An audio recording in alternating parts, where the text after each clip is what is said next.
The wind carried the salty breath of the ocean across the small tourist dock, rippling the colorful banners that flapped lazily under the mid-afternoon sun. The sky above Florida's Gulf Coast was painted in deep blues and blinding whites, and the waters shimmered with that hypnotic, glassy calm that made even the most anxious travelers relax. Jessica Palmer, a 27-year-old elementary school teacher from Ohio, stepped carefully onto the floating pier, her phone clutched tightly in her hand, its camera already recording. "This is going to be amazing," she whispered into the microphone for her Instagram followers, her voice half trembling from excitement, half from the nerves that always came before she tried something new. Behind her, laughter and chatter rolled in from the group of tourists she'd been assigned to, a couple from Minnesota with their teenage son, 2 college girls with disposable cameras hanging from their wrists, and a middle-aged man with a GoPro strapped to his chest, muttering to himself about angles and lighting. The dock swayed ever so slightly, making the reflection of the Dolphin enclosure shimmer like molten silver beneath the wooden planks. A trainer in a bright red rash guard was standing at the far end of the platform, her whistle gleaming in the sunlight, calling out instructions to the previous group. Out in the water, 2 bottlenose dolphins broke the surface in graceful arcs, their slick gray bodies flashing in the sunlight before disappearing again with a splash. The air smelled faintly of fish and sunscreen. Jessica's heart hammered in her chest as she adjusted her life vest. She'd been looking forward to this moment for months, ever since she'd booked the close dolphin encounter package online after stumbling across dozens of dreamy TikToks of people being kissed on the cheek by smiling dolphins. But what her phone's screen was capturing now was even more surreal than she'd imagined. The way the dolphins moved, so fluid and effortless, felt like a kind of magic. She smiled into the camera, her voice soft but brimming with excitement. "Guys, you're not ready for this," she said. "I'm about to meet Koa and Luna, the dolphins here are like celebrities." She turned the camera briefly to the water, catching a perfect shot of a dorsal fin slicing the surface before snapping back to her own face. When the trainer finally waved their group forward, Jessica felt a sudden rush of adrenaline. They shuffled down the pier, the boards creaking under the weight of wet sandals and nervous feet. The trainer's voice was cheerful but firm as she explained the rules. "Do not grab the dolphin. Do not splash aggressively. Keep your hands flat when feeding. And always, wait for my signal before you interact." Her whistle hung loosely between her lips as she eyed each of them to make sure the message landed. Jessica nodded quickly, clutching her phone like it was a lifeline. She was the first to step onto the lower platform where the water lapped at her knees. It was colder than she expected, and the sudden chill made her gasp.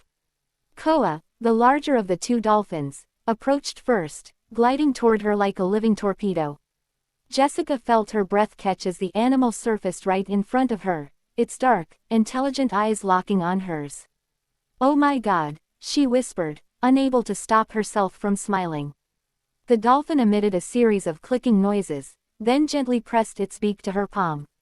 The trainer nodded approvingly. "He likes you," she said. Jessica laughed, feeling a rush of joy so strong it almost made her dizzy. She could hear the college girls squealing behind her as Luna surfaced to greet them.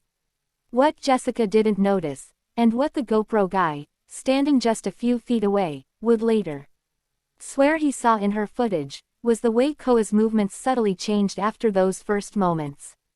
The playful circling became sharper, more erratic. The clicks grew louder, almost metallic in tone. The trainer's brow furrowed, but she didn't blow the whistle. "Not yet." "All right, go ahead and lean in for the photo," the trainer called out. Jessica, still beaming, leaned forward slightly, her phone angled for the perfect selfie of her cheek beside Koa's sleek head. The water shifted under her feet. It happened so fast that later, Jessica would only remember it in jagged fragments, the sudden explosive burst of movement, the water surging upward like something alive, the sharp flash of teeth. A splash so violent it sent water spraying into her eyes, blinding her. She felt something slam into her shoulder with enough force to knock the phone from her hand, the splash swallowing its glowing screen as it sank into the enclosure. Her first thought was that she had slipped, but then there was pain, sharp, crushing pain in her forearm where Koa's jaws had clamped down.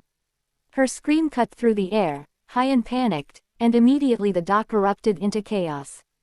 The trainer's whistle shrieked once, twice, 3 times in rapid bursts, the sound somehow even sharper than Jessica's voice. The Dolphin didn't let go. It thrashed, yanking her arm downward into the water with terrifying strength. Jessica felt the cold grip of seawater rushing past her waist as she lost her balance, her knees buckling. People shouted, "Hi," fragmented words she couldn't make out. The college girls screamed. The GoPro man lunged forward, grabbing her life vest and trying to haul her backward, but the animal was stronger. For a brief, horrifying moment, Jessica's face went under, her scream swallowed by the ocean. When her head broke the surface again, her lungs burned as she sucked in air, coughing and sobbing at once. The trainer was in the water now, her red rash guard a blur as she swam toward them. She slammed her palm against the dolphin's snout with a force that shocked everyone watching. Koa jerked back, releasing Jessica's arm. The pain was instant and overwhelming, a deep, tearing throb that radiated from her elbow to her fingertips. Blood swirled in the water, blooming like ink in the turquoise sea. The whole group was being shoved backward now, away from the lower platform, the trainer barking orders over the screams. Get back now. Jessica stumbled, half carried by the GoPro man and the Minnesota dad, her arm limp at her side. She was shaking so hard her teeth clattered. Her eyes darted wildly toward the water, where Koa was still circling, slower now, his dark eyes fixed on her in a way that made her stomach twist. The trainer's assistant was at her side, wrapping a towel around the injury, pressing hard. "Don't look at it, honey," she murmured, though Jessica could see the shock in her own eyes. Somewhere behind them, a phone was still recording. One of the college girls hadn't stopped filming, and her trembling hands caught every detail, from the moment Koa lunged to the trainer's desperate swim, to the crimson spirals dissolving into the sea. Within an hour, that video would explode online, racking up millions of views before Jessica even made it to the emergency room. But right now, standing on the dock with the smell of her own blood mixing with the salt air, Jessica wasn't thinking about the internet. She was thinking about how quickly joy could turn into terror, how the ocean she'd dreamed of meeting up close had nearly swallowed her whole, and how those dark, glassy eyes in the water didn't look sorry at all. The fluorescent lights of the Gulfview Medical Center's emergency wing were cold and unflattering, bleaching every bit of color from Jessica's face as she sat propped on the narrow bed. The towel that had been wrapped around her arm on the dock was now a sodden, rusty red heap in the corner, replaced by layers of thick gauze that still leaked faintly despite the nurse's constant adjustments. The antiseptic smell burned her nostrils, mixing strangely with the lingering scent of seawater in her hair. Her mind felt splintered, unable to hold on to one clear thought. She kept replaying the moment under the water, the flash of teeth, the crushing pressure, the impossibility of something so beautiful turning violent in an instant. Every time she blinked, she could see those eyes again, dark and unreadable, hovering just beneath the surface. A nurse with kind but tired eyes pressed a paper cup of water into her good hand. "You're lucky," she said quietly, as if speaking too loudly might shatter Jessica. "No broken bones. Deep tissue damage, some tearing. You'll have a nasty scar, but you'll heal." The words were meant to comfort, but they only made Jessica feel smaller, like she'd narrowly slipped past some invisible cliff's edge. Her phone was gone, swallowed by the enclosure. All she had now was the borrowed sweatshirt from one of the college girls, smelling faintly of coconut lotion, and the knowledge that her accident had been filmed from multiple angles. By the time her best friend Sarah arrived, breathless, hair frizzed from the humidity, clutching a coffee she forgot to drink, the video had already exploded online. Sarah's phone was buzzing non-stop with notifications. "Jess, you're everywhere," she said, her voice wavering between concern and disbelief. "Like, millions of views. They've slowed it down, zoomed in on your face, put dramatic music over it. It's on TikTok, YouTube, Facebook. People are arguing about whether it was your fault, or the dolphins, or the trainers. Someone even made a meme out of your scream." Her tone faltered at the last part, as though realizing the words sounded cruel no matter how softly they were said. Jessica stared at her, her lips dry and pale. "They think it's funny?" she asked, her voice rasping. Sarah shook her head. Some do, but most are freaking out, calling for the place to be shut down. Animal rights groups are weighing in. The company posted a statement saying Koa was startled, and that you weren't following instructions, but she hesitated. The video doesn't look like that. It looks like he went for you on purpose. Somewhere down the hallway, a television mounted on the wall was tuned to a local news station. The anchor's voice floated faintly into the room. Tourist attacked during dolphin encounter. The incident, caught on video by bystanders, has sparked a wave of criticism toward Gulf Marine Adventures, where the attack occurred. We warn our viewers, some may find this footage disturbing. Jessica's stomach clenched. She didn't want to see it, but she couldn't stop picturing it. Her own terrified face, the water exploding upward, the trainer's desperate swim. Her hand trembled against the blanket, and Sarah reached out to squeeze it. 2 hours later, a man in a suit appeared at the foot of her bed, flanked by a younger woman with a tablet. His smile was stiff, rehearsed. Ms. Palmer, I'm Richard Larkin, legal counsel for Gulf Marine Adventures. First, let me say how deeply sorry we are for your experience today. His words were syrupy, his tone designed to soothe, but there was a current underneath, a careful calculation. He gestured to the woman. We'd like to discuss an agreement to cover your medical expenses and ensure this unfortunate incident is resolved quickly and privately. The word privately made Jessica's pulse spike. You mean, you want me not to talk about it, she said, her voice sharper than she expected. The man smiled again, tighter this time. Just to avoid any unnecessary public speculation. These videos online, they can be misleading. Sarah stepped forward, crossing her arms. Misleading. We all saw it. Millions of people saw it. That dolphin tried to pull her under. The lawyer's expression didn't change, but his eyes flicked briefly to the door, as though gauging whether this conversation was worth continuing. He set a folded document on the bed, along with a pen. Of course, you're free to speak to whoever you like. We're simply offering a path forward that benefits everyone. Without another word, he left. The paper lay untouched between them. That night, Sarah stayed in the hospital room, curled in the visitor's chair. Jessica couldn't sleep. Every time she closed her eyes, she felt the water surging over her head, the vice-like grip on her arm, the way it had pulled. She kept hearing the trainer's whistle in her dreams, shrill and desperate. At some point, she turned toward the dark window, half expecting to see the sleek shape of a dorsal fin cutting through the reflection of the parking lot lights. The next morning, she woke to her name trending on Twitter. #Dolphin Attack Jessica. Clips of her interview with a local station were already circulating, even though she hadn't agreed to any official sit-down. Someone had taken footage from outside her hospital room when she'd been wheeled down the hall for X-rays, narrating it as if they were reporting from a war zone. Her face, pale, eyes shadowed, was everywhere.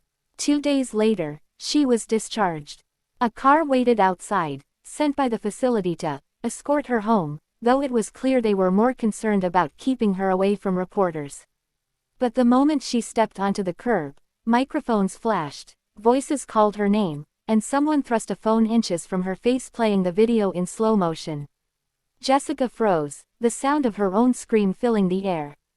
A hand gripped her elbow, not rough, but insistent, guiding her toward the car.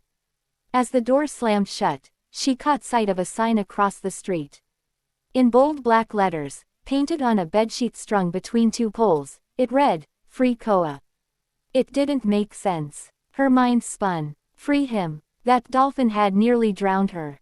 But as the car pulled away, she saw the people holding the sign, young, earnest faces, holding smaller placards that read, "Animals aren't entertainment and humans cause the violence."